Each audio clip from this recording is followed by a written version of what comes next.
everybody, welcome back to the Soap Butler. I'm Jasmine, and I'm so happy that you can share part of the journey or go along with us for the total ride in learning about more herbs, plants, trees, anything, shrubs that we can add to our soap that we're making at home to make it more successful in treating any kind of a skin condition that we have, or perhaps just to enlighten our moods.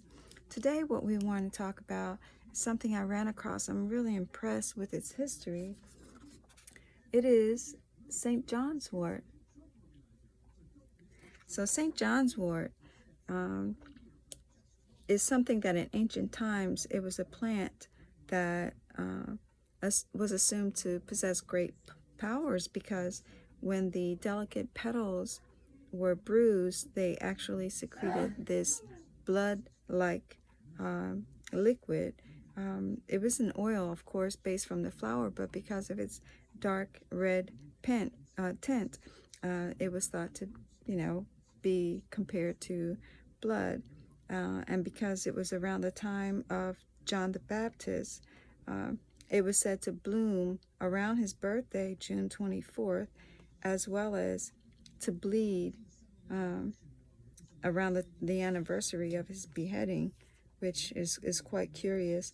The custom was actually to drape this herb over religious images to strengthen their power to banish demons and to protect against evil. So it's also known as a very powerful medicinal herb. It's interesting to find out the history of these plants and flowers and how they got their names, isn't it?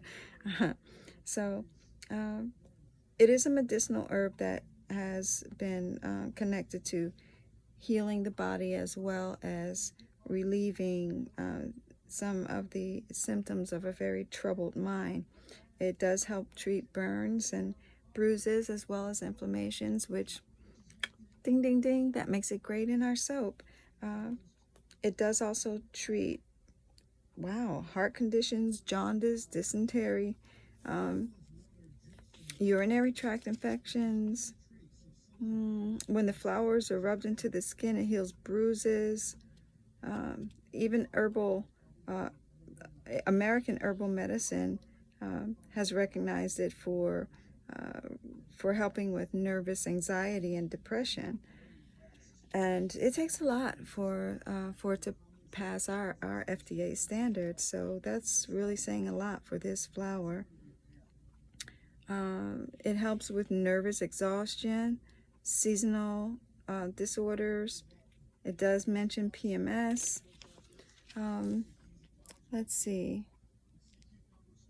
It doesn't seem to be too good for animals, but it doesn't react the same way with humans, so it seems to be safe for us.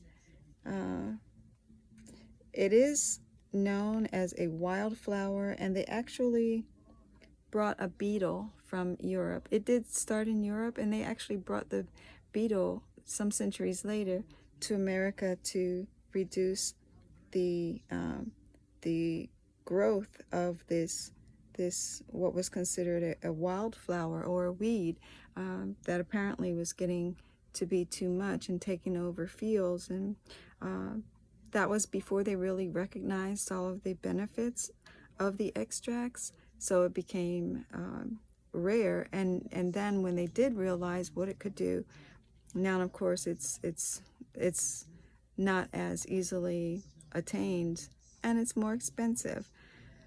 So, but some of the therapeutic uses it is good for is to help with minor depression, muscle aches, and fever and blisters. As a matter of fact, it's being tested right now for its use and its power against viral infections, which does include HIV, as well as herpes simplex 1, or cold sores and fever blisters. So let's hope that it can do some wonderful things in that area too, because that would be a very natural remedy that would be safe for you to take if you're having any conditions like that. So thanks again for joining us. We appreciate your stopping by to join us in our journey down the learning path of all these wonderful healing plants. Let us know what your journey has been like. Thanks for your time. That's all the time we have. Go green and save green with the Soap Butler.